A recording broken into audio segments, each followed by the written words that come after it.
एक पुरानी वाणी है 25 मार्च 1958 रिकॉर्ड चला है। चलो उड़ जा रे पंछी ये देश हुआ बेगाना। बच्चे जानते हैं इस पुरानी बादशाही में नई राजधानी स्थापन हो रही है और स्थापन कौन कर रहा है? पारलौकिक नॉलेजफुल परमपिता परमात्मा। उसमें ही नॉलेज है,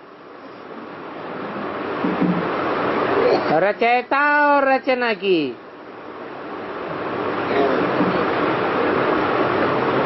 अभी अपन को वो हिस्ट्री ज्योग्राफी नहीं पढ़नी है कि अकबर आया, औरंगजेब आया, हेनरी एडवर्ड आया। उन स्कूलों में ये हिस्ट्री ज्योग्राफी पढ़ी जाती है। साइंस, मैथमेटिक्स, ड्राइंग आदि में दुनिया का समाचार नहीं होता है, परंतु हिस्ट्री ज्योग्राफी में दुनिया का समाचार है। तो बाबा करके बेहद की हिस्ट्री ज्योग्राफी समझाते हैं। बेहद की दुनिया से बाबा आकर नई सृष्टि रच रहा है और पुरानी सृष्टि का विनाश हो रहा है। हुआ नहीं है, होना है। जो विनाश की बात भी आकर के समझाता है।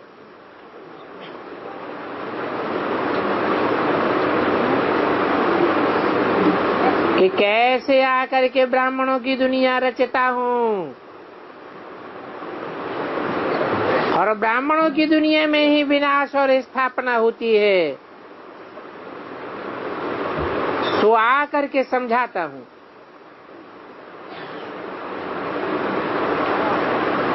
ब्रह्मांड से लेकर सतयुग आदि से कलयुग अंत तक आकर के राज समझाते हैं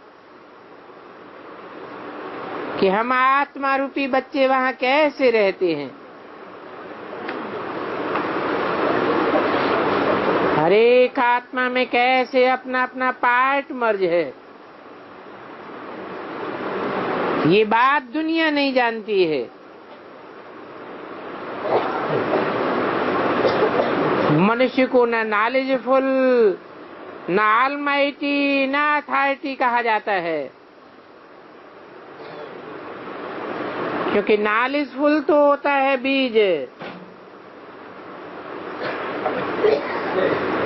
बीज बाप को कहा जाता है, वही क्रिएटर है।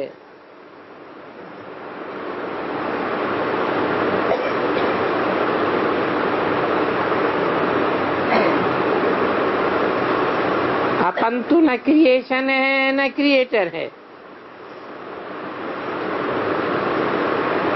अपन को नॉलेज है रचना की।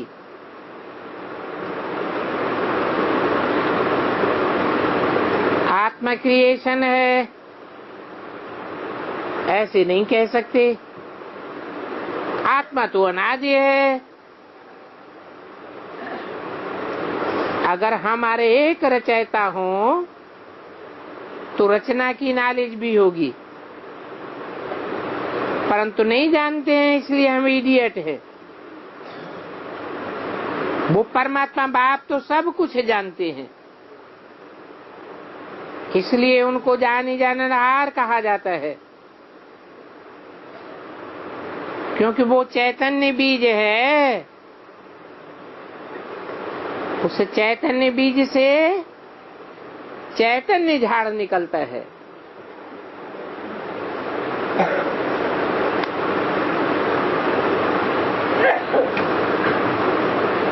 वो कह के बीज को दूर क्यों कर दिया?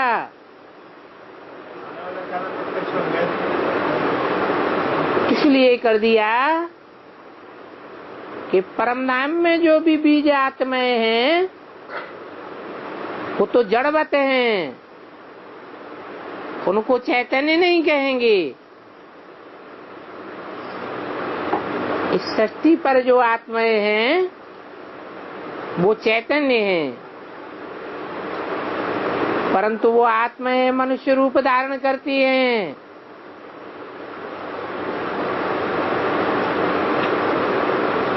तो वो जान सकें और आकर के रचना की नारी जलेवे। ये तो सभी जानते हैं कि परमात्मा नॉलेजफुल है। अभी वो आकर के बच्चे पैदा करते हैं और उनको नॉलेज देते हैं, तो बच्चे भी जान जाते हैं। बच्चे छोटे से लेकर बड़े होने तक पढ़ सकते हैं। इस पढ़ाई में कम से कम 4-5 वर्ष का जरूर होना चाहिए। बल छोटे बच्चे ध्यान में चले जाते हैं, परंतु ज्ञान समझने के लिए तो बुद्धि चाहिए। इसलिए लौकिक बच्चों को भी पढ़ा सकते हैं।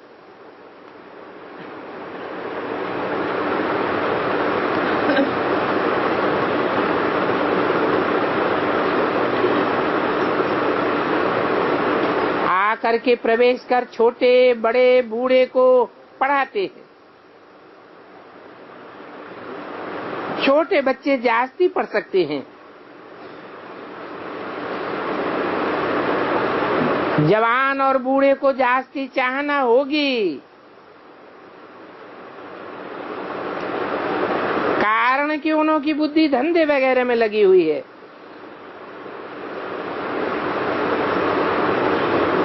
कन्याओं को तो दुनिया भी कोई धंधा होता नहीं है, इसलिए कन्याएं जास्ती उठाती हैं।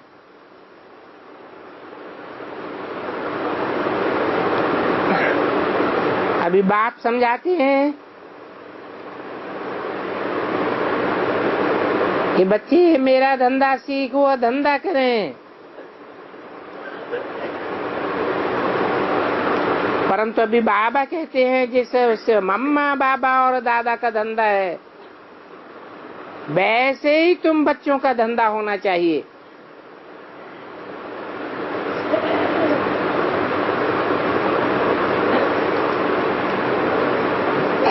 लौकिक में भी ऐसे होता है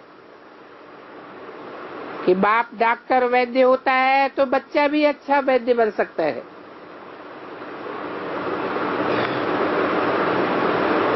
तो अगर ये बेहद की पढ़ाई नहीं पढ़ावेंगे तो तुम ऊंच पद नहीं पा सकेंगे। ऊंच पद नहीं पा सकेंगे तो फिर लौकिक वर्षा भी नहीं पा सकेंगे, क्योंकि लौकिक वर्षा तो अब मिलना ही नहीं है, विनाश सामने खड़ा है। और न फिर पारलौकिक वर्षा पा सकेंगे। बल मृत्यु तो सामने है,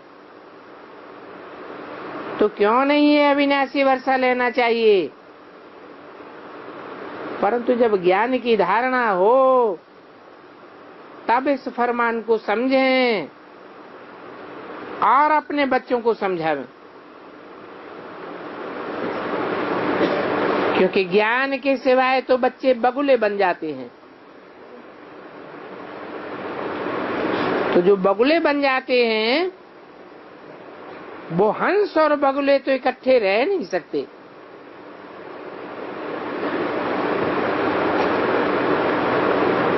बच्चा अगर बात न माने तो जैसे कपूत हो गया। ऐसे कपूत बच्चे को फिर कहना पड़े कि जाओ, हम तुमको ये वर्षा नहीं दे सकते।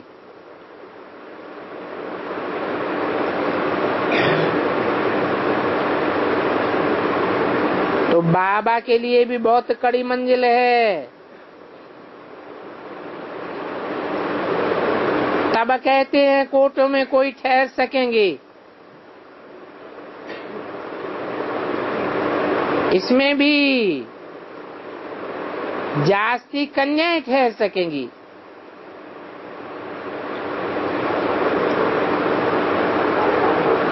कौन से बाबा के लिए बहुत कठिन मंजिल है? ये क्या बोला है? बाबा के लिए तो बहुत कड़ी मंजिल है। क्यों बोला? क्योंकि सारा जीवन तो बुद्धि धंधे में फंसी रही। अभी वानप्रस्थ अवस्था में आकर के ये ज्ञान मिला।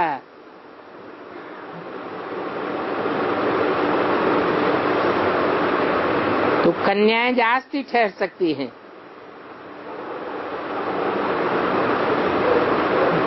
कन्या के लिए बाप का वाइब्रेशन नहीं कि इसको जास्ती पढ़ा लिखा करके धंधा सिखलावे।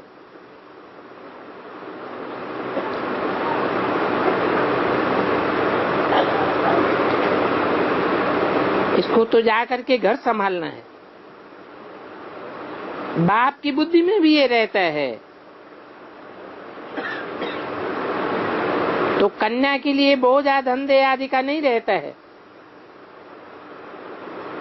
परंतु जबकि बाप कुछ समझ जाए तो समझावे, परंतु बिचारी कन्याओं को भी बहुत विघ्न पड़ते हैं। नहीं तो उनकी लाइफ है ही स्टडी करने के लिए। बाप दादा का धंधा है पढ़ना और पढ़ाना। एक तरफ पढ़ते रहेंगे और दूसरी तरफ पढ़ाते रहेंगे। कौन है? सुनते सुनते ही भूल गए हैं? किसकी बात हो रही है? बाप दादा की बात हो रही है। बाप दादा का धंधा है पढ़ना और पढ़ाना। एक तरफ पढ़ते रहेंगे, दूसरी तरफ पढ़ाते रहेंगे। कौन पढ़ाते रहेंगे और पढ़ते कौन रहेंगे? बाप दादा कौन है?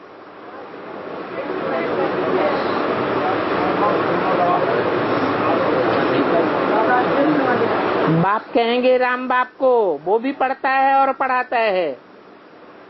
और दादा कहेंगे कृष्ण उर्फ ब्रह्मा वाली आत्मा को, वो भी पढ़ता है और पढ़ाता है। तो देखो ऐसा स्कूल और कोई भी नहीं है कि जहाँ पढ़ते भी जाएं और पढ़ाते भी जाएं। 25 मार्च 1958 की वाणी का दूसरा पेज। ये एक परमपिता परमात्मा का स्कूल है, जहाँ शुरू से जब से बाबा ने प्रवेश किया है तब से लेकर के टेव निकली है कि पढ़ना है और पढ़ाना है।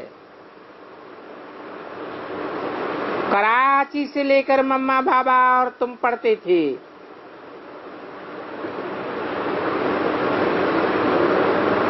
कराची से लेकर क्यों कहा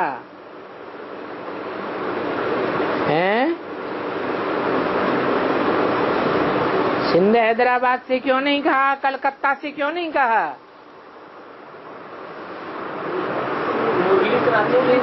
क्योंकि मुरली कराची से निकलती चली आई है।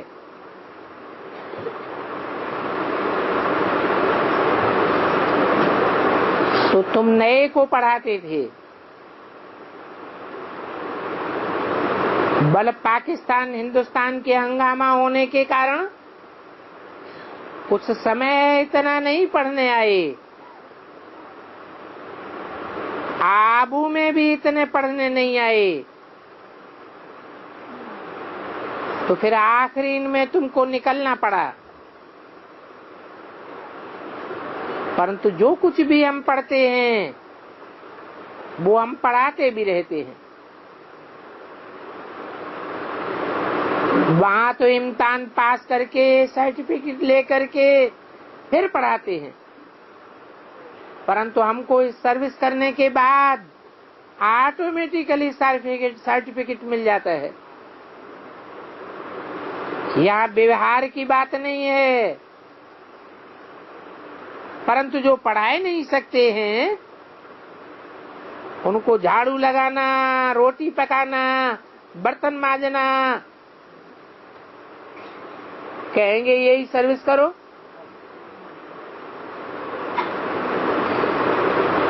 सेवा करेंगे तो कुछ प्राप्ति होगी, कम सर्विस करेंगे या नहीं करेंगे तो कम दर्जा पावेंगे। वहां भी तो जाकर के अंदर में देवदासी बनेंगे ना। भक्ति मार्ग में भी देवदासियां होती है ना। देवदासियों में भी नंबरवार दर्जे होते हैं। नहीं पढ़ेंगे तो कम पद पावेंगे, और जो चले जावेंगे वो प्रजा में जाकर के बिल्कुल ही कम पद पावेंगे। अर्थात प्रजा में जाकर के दास दासी चांडाल आदि बनेंगे।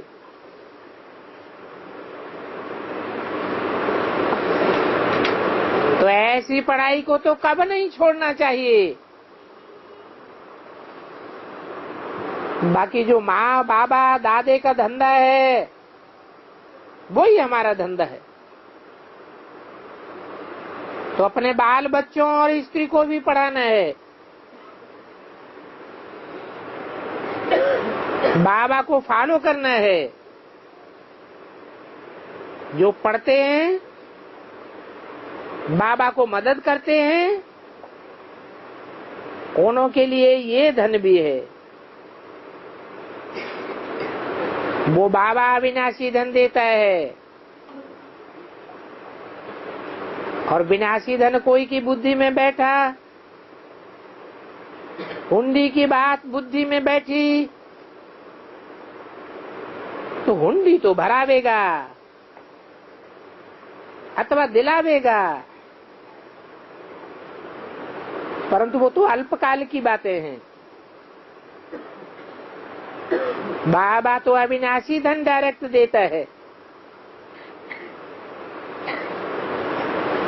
और विनाशी धन इनडायरेक्ट दिलाता है।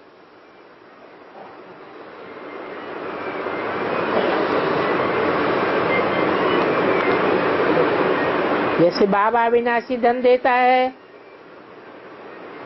जो अविनाशी धन दान करने से जाकर के साहूकार राजाओं के पास जन्म लेते,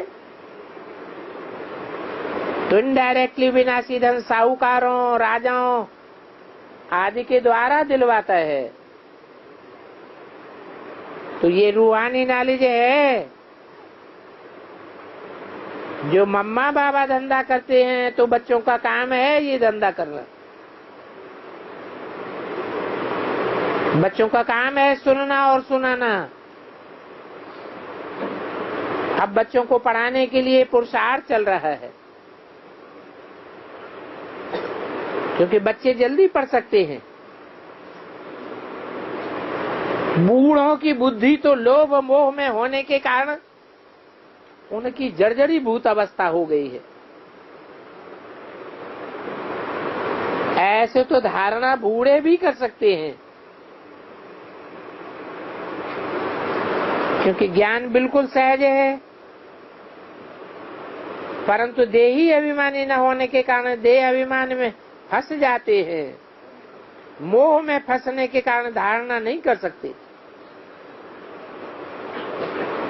ये बच्चियां ही बड़े बड़े पीएचडी आदि जैसे को ज्ञान देंगी। जो बड़े अहंकारी होते हैं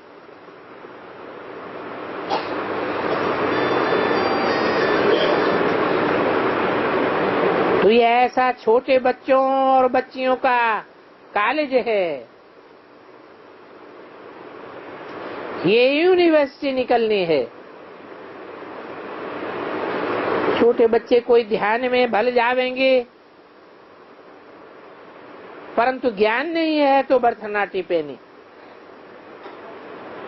साक्षात्कार किया, औरों को कितनी आस होती है, परंतु अपन तो कहते हैं साक्षात्कार तो भरतनाट्यम पे नहीं है। ये तो नवधा भक्ति में भी साक्षात्कार होता है। जैसे मीरा को साक्षात्कार हुआ तो क्या हुआ, स्वर्ग में चली गई क्या? फिर भी जन्म मरण में आती है और गिरती रहेगी। जो भी ऊपर से नई सोल्स आती है वो इस समय अच्छा प्रभाव दिखाती है, फिर बाद में तो उन्हों को भी गिरना है, क्योंकि गोल्डन, सिल्वर, कॉपर, आयरन अवस्था में सबको आना पड़ता है। अर्थात ऊपर से आने के बाद नीचे गिरता ही रहना। ऊपर से आते वो कुछ अपना अच्छा ढंग दिखलाते हैं, अच्छी चलन दिखलाई, बाकी तो गिरना ही है। जब नई सोल से आती होंगी उनकी कुछ गोल्डन, सिल्वर एज दिखाई पड़ती होगी। तो ये महीन राज है, जो नए बच्चे हैं वो नहीं जान सकते। विचार सागर मंथन करने से तुम भी इन राजों को जान जाओगे। भले कोई कोई से टैली करके देखो, आचार्य रजनीश से टैली करके देखो, विवेकानंद रामकृष्ण परमहंस से टैली करके देखो, स्वामी रामदेव से टैली करके देखो। उनका आरंभिक जीवन टैली करो और अभी अंत का जीवन टैली करो। अच्छी चलन दिखलाई, थोड़े समय के बाद गिरना तो सबको ही है। ये मेन राज है। बाकी तो कोर्टों में कोई समझेंगे, साहूकारों के तो नसीब में ही नहीं है इन बातों को समझना।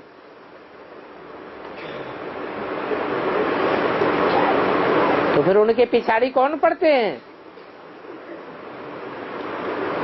जो नई सोल ऊपर से आती है, रुतबा दिखाती है, उनके पिछाड़ी साहूकार ज्यादा पड़ते हैं या गरीब पड़ते हैं?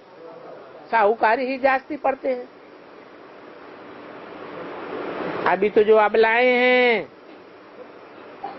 जिनके पास कुछ भी नहीं है, वो यहाँ आती है।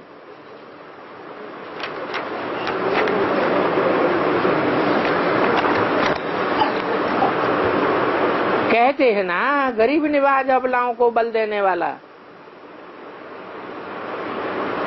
25 मार्च 1958 की वाणी का 30 पेज।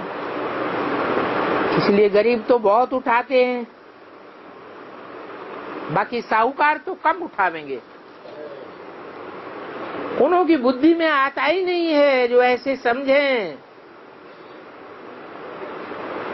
कि स्त्री हमारी स्त्री नहीं है, पुत्र हमारा पुत्र नहीं है।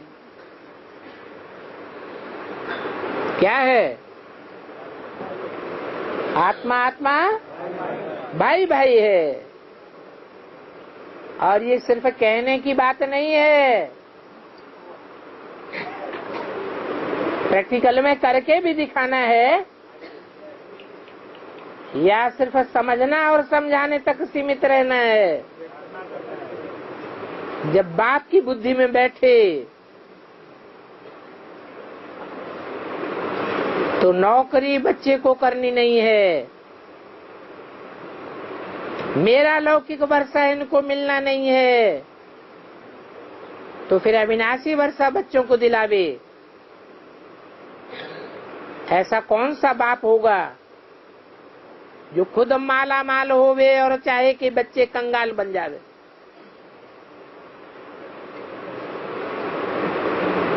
नहीं तो बहुत ऐसे हैं जो खुद गाढ़ी पढ़ाई पढ़ते हैं और बच्चों को डागली पढ़ाई पढ़ाते हैं। तो इतनी दूर अंदेशी बुद्धि, विशाल बुद्धि चाहिए जो कोटों में कोई को विरलों को मिलती है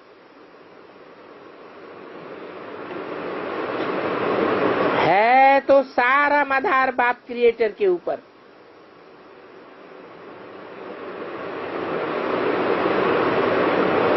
तो बाप को विचार आना चाहिए कि बच्चों को क्या पढ़ाना चाहिए, क्योंकि आने वाले भविष्य में यही पढ़ाई काम में आवेगी।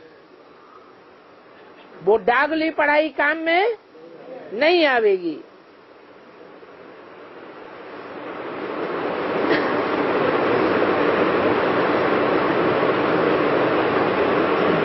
वो राज विद्या अब काम में नहीं आवेगी। देखो अष्टावक्र ने सब कुछ ले लिया ताकि जनक की आसक्ति टूट जावे।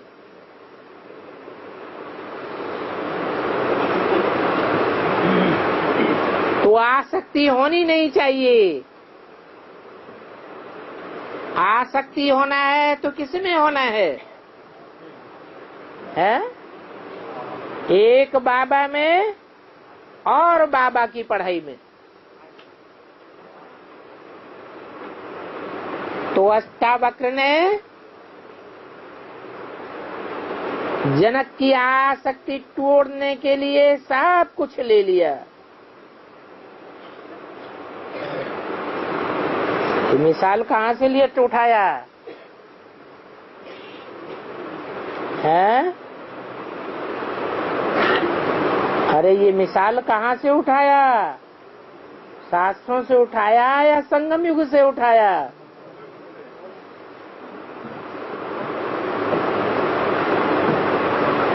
शास्त्रकार संगम युग को जानते हैं तो कैसे उठाया? अनजाने ही शास्त्रों में संगम युग की बातें लिखी हुई हैं। कौन हुआ जनक और कौन हुआ अष्टावक्र?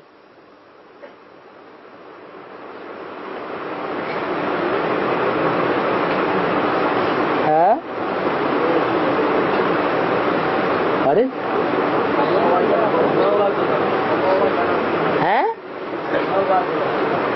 अष्टावक्र ने जनक की आसक्ति तोड़ने के लिए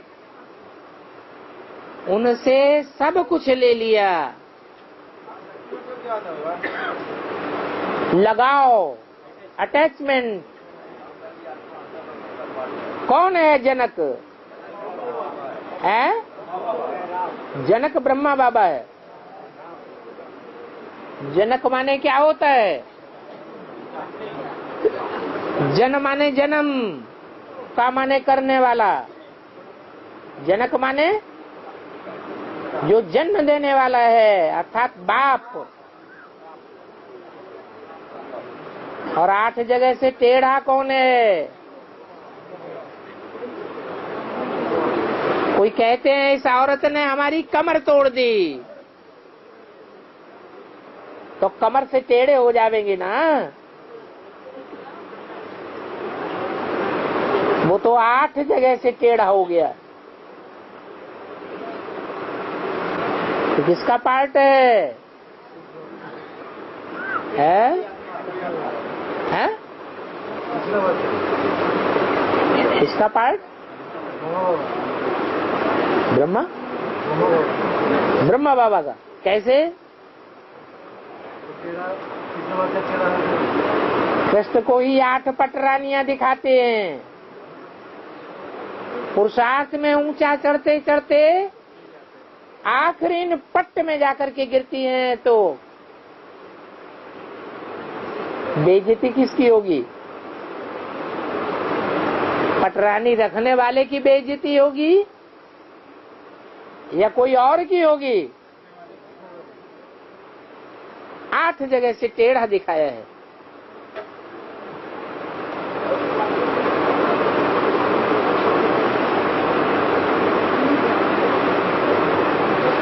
सब कुछ ले लिया। किससे ले लिया? सब कुछ किसके पास होता है? विश्व के मालिक के पास सब कुछ होता है। तो आखिरी जन्म में क्या बनाई दिया? फुल बैगर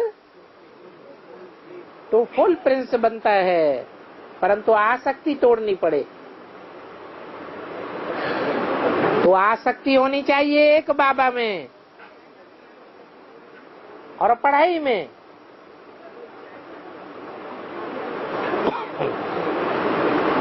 शास्त्रों में कौन गाया हुआ है? जिसकी आसक्ति एक में है और पढ़ाई में है। एकलव्य है। तो पढ़ करके फिर पढ़ाना है। ऐसे नहीं सिर्फ खुद बनना है, परंतु आप समान औरों को भी बनाना है। ऐसे नहीं कि सन्यासी मुआफिक बाबा घर बार छोड़ाकर बिठाई देगा। बाबा तो कहेगा बच्चों को भी जाओ सिखलाओ। तुम्हारा बच्चा कौन सा धंधा करता है? तुम्हारा बच्चा विनाशी धंधा करता है। उनको अविनाशी धंधा सिखाओ। बच्चों को बोलो अगर ये पढ़ाई नहीं पढ़ेंगे तो ये विनाशी वर्षा भी हम नहीं दे सकते।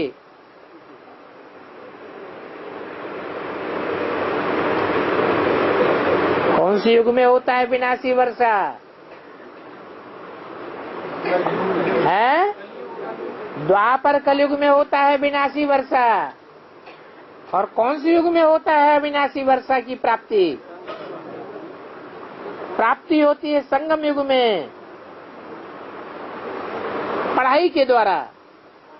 लेकिन प्रैक्टिकल में कौन से युग में मिलता है? सतयुग त्रेता में मिलता है। तो बच्चों को बोलो अगर ये पढ़ाई नहीं पढ़ेंगे तो ये विनाशी वर्षा भी हम नहीं दे सकते। अविनाशी वर्षा तो बेहद के बाप से मिलता है। और जन्म निरंतर की राजाई का वर्षा जो विनाशी युगों में मिलता है वो किससे मिलता है? शिव बाबा से मिलता है। विनाशी वर्षा द्वापर कलयुग का लौकिक बेहद के बाप से मिलता है विनाशी वर्षा राजाई का।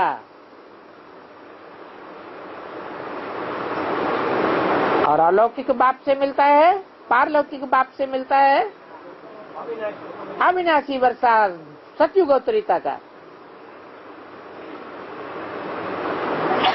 तो बच्चे को बोलना पड़े क्या? बच्चों को क्या बोलना पड़े? अलौकिक पढ़ाई पढ़ेंगे तो वर्षा मिलेगा बेहद का। फिर उसके साथ साथ 21 जन्मों के आधार पर कौन सा वर्षा मिलता है? 63 जन्मों का भी वर्षा मिल जाता है। तो लौकिक वर्षे की भी प्राप्ति के हकदार बन जाएंगे इस जन्म में या अगले कल्प में? अगले कल्प में। इस जन्म में तो कुछ भी नहीं मिलना है लौकिक वर्षा। लौकिक वर्षा इस जन्म में काम आवेगा? नहीं आवेगा। तो निकलो घर से बाहर। क्या अलौकिक पढ़ाई नहीं पढ़ते हो तो निकलो घर से बाहर, ऐसा कहने वाला बाप कोई मुश्किल ही मिलेगा। माने सहज नहीं मिलेगा, लेकिन मिलेगा तो, लेकिन मुश्किल मिलेगा। इस मंजिल पर कोई बिरला पहुंच सकते हैं। जैसे ब्रह्मा बाबा ने क्या किया, अपने लौकिक बच्चों को घर से बाहर निकाल दिया, बपौती का कोई भरोसा नहीं दिया।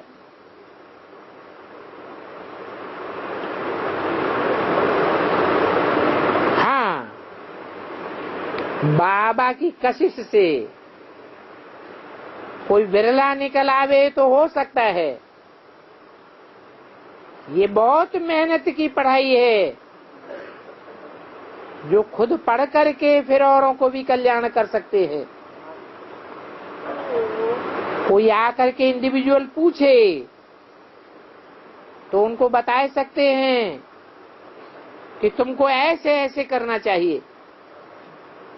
बहुत ऊंची सीढ़ी है, पढ़ाई बड़ी महीन है, और घर में भी रहना पड़ता है। जो स्त्री बच्चों को पढ़ावे, घर में न रहे तो स्त्री बच्चों का कल्याण कौन करेगा? क्योंकि चैरिटी बिगिंस एट होम करना है। परंतु तुम्हारी बात तो अलग है। ये क्या बात हुई है? औरों के लिए बताया क्या करना है, चैरिटी बिगिंस एट होम करना है, परंतु तुम्हारी बात तो अलग है। क्यों? चैरिटी बिगिंस एट होम सबको नहीं करना है, है? और सब आत्माओं को तो कुछ न कुछ थोड़ा बहुत बंधन होता है। कोई को 1%, कोई को 0.5%, कोई को 1/4%। लेकिन खास तुम्हारे लिए बताया कि तुम्हारी बात अलग है।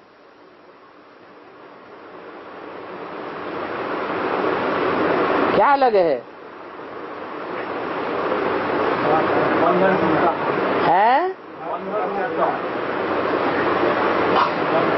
आगे पाग न पीछे पगही। तुम्हारे आगे पीछे कोई भी नहीं है, इसलिए तुम्हारी बात अलग है। ये भी ब्राह्मण जीवन का बड़ा फायदा है कि दुनिया भी कोई भी बंधन न हो। जिस ब्राह्मण के जीवन में कोई भी बंधन नहीं होगा तो अलौकिक पढ़ाई पढ़ने और पढ़ाने में आगे जा सकता है। हम बाप को यहाँ ले आवें तो फिर स्त्री का हुक्म तो घर पर चल नहीं सकता है, बाप का फरमान चल सकता है। अगर फरमान न माने तो स्त्री स्त्री नहीं और बच्चा बच्चा नहीं।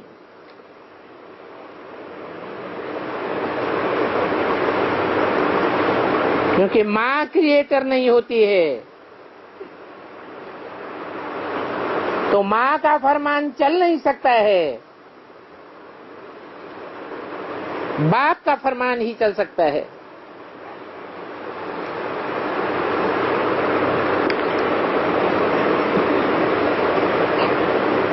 बाहर में बहुत हैं जो बड़ों बड़ों को ले आते हैं और समझाते हैं। उनको शौक है समझाने का।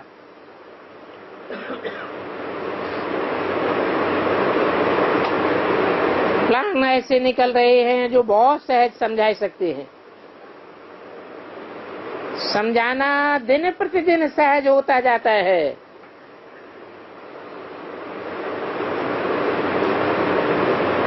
सारा दिन ऐसा विचार सागर मंथन चलता है कि ऐसी कौन सी यूजफुल चीज है जिससे नॉलेज मिल सके।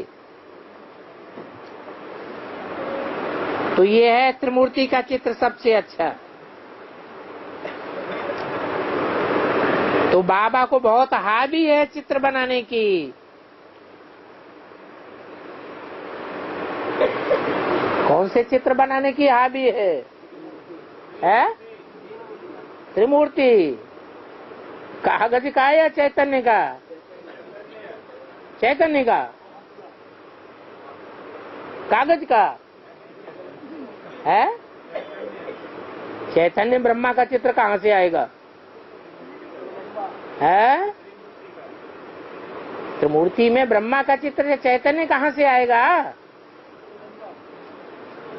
अगर चैतन्य ब्रह्मा का चित्र नहीं आएगा तो झंडा दुनिया में कैसे बुलंद होगा?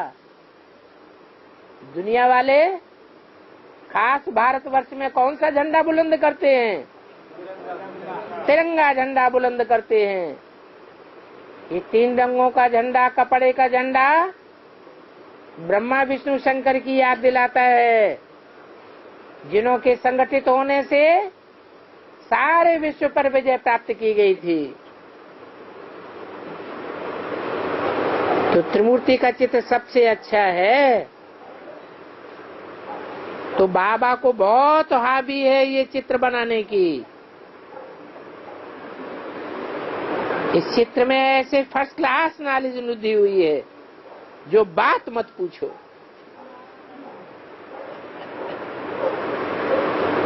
ख्याल करता है कि जो हैंडबैग्स हाथ में उठाते हैं वो भी बनावे। हैंडबैग में भी त्रिमूर्ति का चित्र हो। ये भी एक एडवर्टाइजमेंट है जिससे बहुत आवेंगे, समझेंगे तो कुछ हॉस्टल कॉलेज आदि बनावेंगे। अच्छा, ओम शांति।